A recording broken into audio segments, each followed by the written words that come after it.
this is another part of the story that you have to understand. I say we four kings, so it's kind of, I'm playing a little bit with you. So we four kings of Orient are, right? So we have four kings here. In the year 323 BCE, Alexander the Great, whom you may have heard about, because he is the Great, how can you not know about him? He died. He died in Babylon. He died actually, ironically, in King Nebuchadnezzar's palace. It's like symbolic. I mean, he really was an amazing guy in the sense that he achieved all this grandeur, and then he died. So he fell ill and died at the age of 33. 33, can you believe that? Now, he conquered the whole known world before that. So, guy's very accomplished. It says that his son was born after his death. We know that he did have a son. And the historian Diodorus Siculus tells us, he's a first century historian, that though he had a son, his son was, he wasn't even born when he died. So there's no way he can take over. And it's too long of a wait for him to grow up so he can become an heir and take over his kingdom. It says that when he was dying on his deathbed, Alexander left his empire to the strongest. They asked him, who do you want to rule in your stead? And he uttered his famous words, the strongest. That's where it goes to the strongest. So whoever it is. So that's how we know the story. So as a result, some people, of course his family tried to keep it going. The relatives tried to rule in his stead. Let's wait for the boy to grow up. Didn't work. The ambitions took hold. And what happened is, of course, the friends of Alexander, his generals, who fought alongside of him in all these wars conquering the world, now became rivals, and they fought for the control of his vast empire. So we have several generals. You have Ptolemy, who essentially takes over Egypt, and that becomes his territory. We have Antigonus, who basically rules Thrace. Thrace is kind of like southern Europe. It's Turkey, essentially. It's portions of Turkey and little portions of Greece and things like that, but it's that southern Europe area, so not a huge kingdom. Then we have Cassander, who took over Greece, and Seleucus. That's the important one for us. So Asia Minor and Persia. These four generals became kings and their own little pieces of Alexander's empire that they have carved out for themselves with their armies and their support, and they became known as the Diadochi. So they are the four rulers of this great empire, that they sliced it up and diced it up into pieces. So this is where, again, Israel comes in. Because now you know, these generals, these people who have dedicated their entire lives to war, are not going to stop fighting. So you have now Ptolemy in Egypt and Seleucus in Asia Minor, in Persia. And they're going to fight over territories. And yeah, they do. They fight over Syria, essentially, which Israel is kind of like right there, right next to it. And in the end, Israel gets dragged into that fight. Once again, because of the proximity. And all these big guys are basically fighting their wars, just controlling territories. That's what they want. So that's a little bit of a history for you. Here's something to kind of throw a map on for you so you can understand where things go. So here's the Egyptian kingdom right here. So Alexander did conquer that. And you could see this is Asia Minor and Persia. So that's a big part. So that's the Seleucid kingdom. And this is the Ptolemy kingdom. And so Antigonus right here, and so Cassander right here. And what I want you to see is this little piece of land right here. Look at that. That's the important part for us, right? That's what we really care about. This little piece of land right here. You could see it's all blue, encircled, with the yellow in the middle. So Judea, essentially, Judea and Samaria, belong to the Seleucids. But a big land around it belongs to the Ptolemies. So do you not think these guys are going to try to annex each other's little piece of the pie? Eventually they would. Of course, the moment they build up their strength, they'll figure out some way to finagle that piece of land, because really it's all about income and revenue and taxes and things like that. So nothing new. But look at this land. This is massive. This is massive. And so tiny little Israel is just caught in between, literally. So, of course, Alexander. I don't know if Alexander the Great should be a villain or a hero. I honestly don't know. Some people would say he's a hero. Lots of Jewish boys were named Alexander after how he treated Jews in Jerusalem when he conquered his empire. So some would consider him a good guy. Other people, not so much. Why? Because of what he's brought to the world.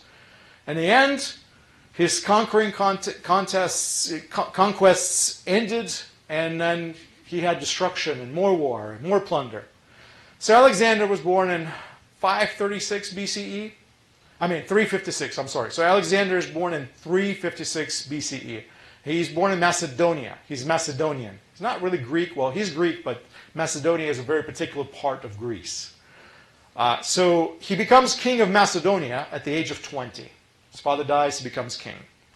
And then he conquers and unites Greek cities and states. So his first conquest really was to conquer his own people. He really wanted to unite all the Greeks under his banner. So as a Macedonian, he takes over all of the Greek provinces and cities and towns and brings them under his control. Now, it's a good thing and a bad thing, because now he consolidates his power.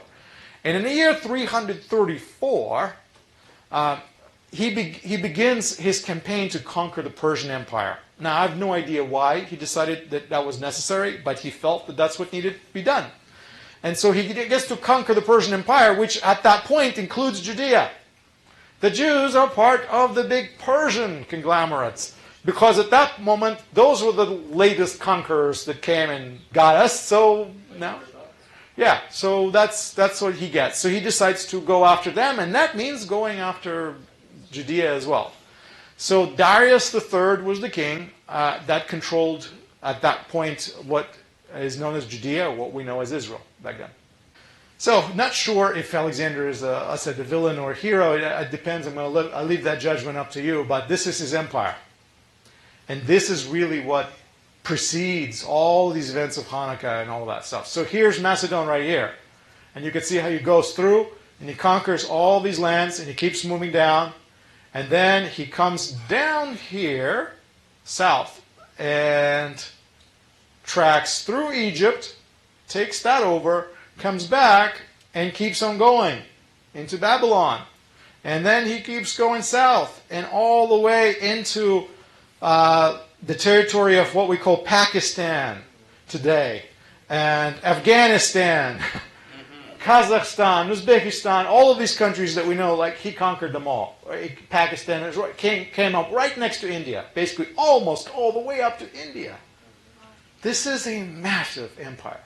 Nobody has had an empire that large. I mean, Babylonians, sorry, move over. Alexander really outdid them.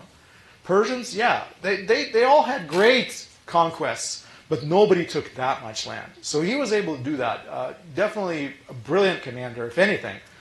But that just tells you how huge his kingdom has become. And he did all that by the age of 33. Wow, very, very accomplished. Very, very accomplished.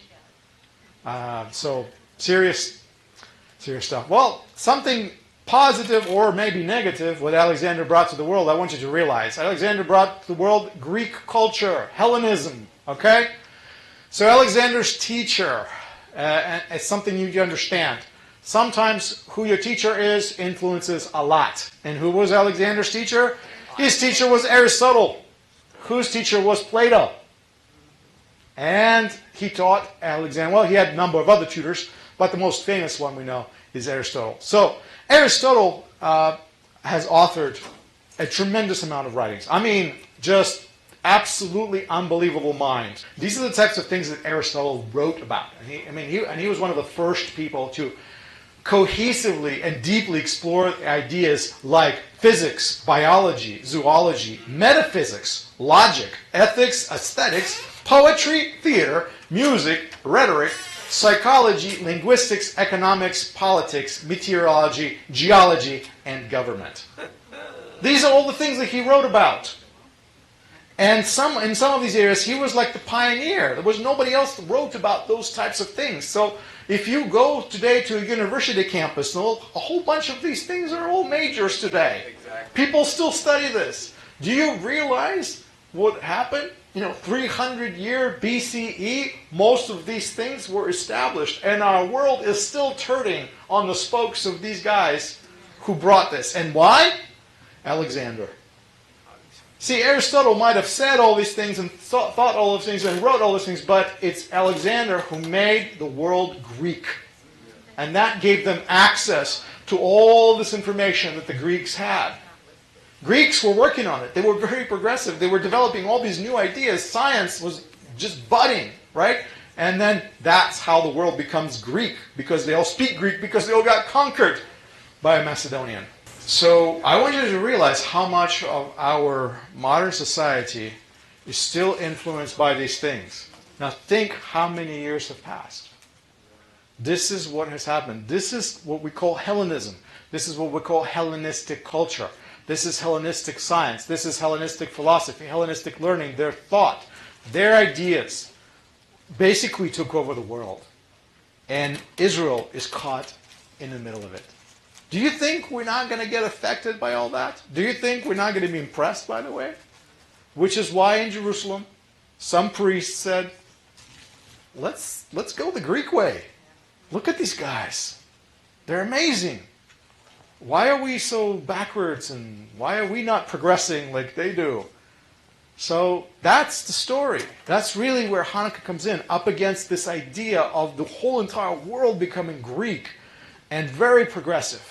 With all the science and all the learning, you could see how that could be very intimidating and alluring in a way.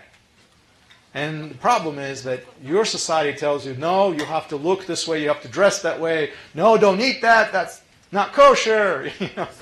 Be separate. Don't hang out with these guys. Don't intermarry. Don't do this. Don't do that. All of a sudden, your world is telling you something else, and you're saying, but what I want to participate in all of that. Everybody's having a Christmas party, and I want to be invited.